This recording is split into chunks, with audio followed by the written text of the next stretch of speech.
السلام عليكم ورحمة الله تعالى وبركاته. مرحبا بكم إخواني الكرام، في فيديو جديد من حلقات دورة ال HTML.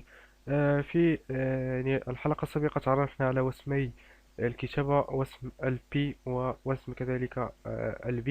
تعرفنا على طريقة كتابتهما والفرق بينهما.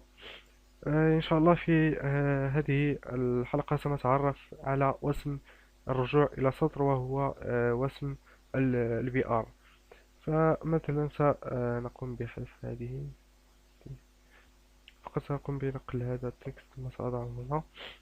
كنترول اس ثم كنترول ار. كما تشاهدون يعني آه، كتب في نفس السطر، يعني لأنني قمت بكتابتهما في نفس السطر.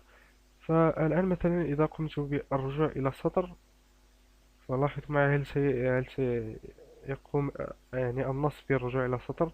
كنترول ار أو ريفريش. كما تشاهدون لا يعود إلى السطر.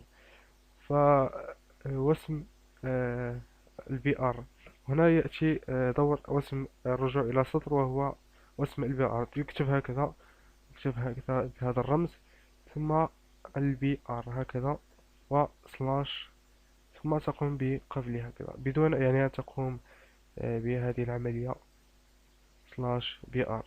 لا، هذا يعني خطأ. فقط هنا في البي ار تقوم فقط بكتابة مباشرة سلاش ثم هكذا. لاحظوا الآن كنترول اس ثم كنترول ار. لاحظوا معي تم الرجوع إلى السطر. كما قلت لكم يعني طريقة، يعني هذه الطريقة هي طريقة خاطئة. هكذا في ار هي طريقة خاطئة، يعني وضع سطر واحد، يعني قفز أو الرجوع إلى سطر بسطر واحد. فقط كنترول فقط تقوم بكتابة البي ار ثم مباشرة سلاش كنترول اس كنترول ار. فكما تشاهدون تم الرجوع إلى السطر. يعني وسم أيضا مهم سنحتاجه يعني في الدروس التطبيقية. أتمنى أن تكون الحلقة قد أعجبتكم. لا تنسوا الاشتراك بالقناة ولايك للفيديو ولايك لصفحتنا على فيسبوك. إلى اللقاء إلى فيديو جديد إن شاء الله.